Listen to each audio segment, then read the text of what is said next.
Hi everyone, mga madamdamin, dahil magbe-bare month na po, magre-retouch po tayo ng ating hair color. And as you can see, nag-yellowish na po, nag-faded na po, ganyan po talaga kapag patong-patong na yung hair color natin. Kapag lagi po tayo nagsishampoo and naliligo everyday, ay expect na po natin yung pagka-minions-minions ng hair color natin. Bago ako kulayan ni Chan Chan, yung aking anak-anakan, ay nilagyan muna ng scalp treatment yung aking anit-anitan dahil sensitive ako sa hair coloring. So, sobrang kating-kati ng aking anit kapag nagpapakulay ko. At dahil sa scalp treatment ng L'Oreal product, ay hindi na nangangati yung aking anit-anitan. In-spray din ako ni Chan Chan ng Absolute Repair ng L'Oreal product para nang sa ganun ay hindi ma-damage yung part na na-color na dati. Dahil bugbog na po yung hair color ko sa patong-patong na kulay para meron po siyang shield, kumbaga. Meron po siyang protection at hindi mangangarag. Ayan po ang aking anak na si Barbie C. And after kinulayan, binabad po ng ilang minuto. Siyempre, nag-apply muna tayo ng reband. Ganyan po tayo dito dahil hindi tayo pwedeng papetiks-petiks, kailangan magtrabaho po tayo. And after po pong nag-apply ng pang-reband number 1 cream sa ating client, ay nagpa-shampoo na po ako kay Ira Kirizawa.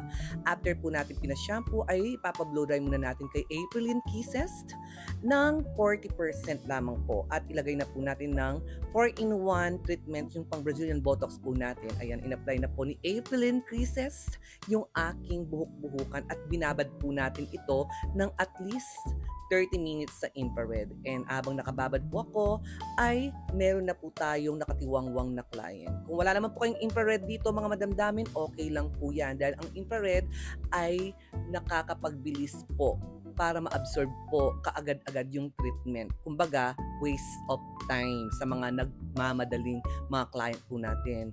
And after tumunog po ng timer sa ating ulu-uluan, ayan, binublow dry na po ni Bebe, yung aking pamangkin, at siya na rin po yung nagplantya. 190 degree lamang po yung temperature dahil ayaw ko po ng pit-pit na pit-pit. Gusto ko po volumize lamang po. And yung gamit po nating plancha is You Lady Hair Iron. Available po dito sa Regine Bernardo Beauty Salon. And finally, eto na po yung ating final result. Opak. Diba? Natapos din po after 50 years. At para sa mga nagtatanong sa mga products po natin, available po yan dito sa salon po natin. And pwede po kayong mag-order sa FB page po natin, Regine Bernardo Beauty Salon. At doon po tayo mag-uusap sa price list. At sa mga gustong magpa-appointment sa mga madamdamin natin, PM din po kayo sa FB page po natin. Huwag niyo pong kalimutan at i-follow, i-like, share itong video ito. Bye!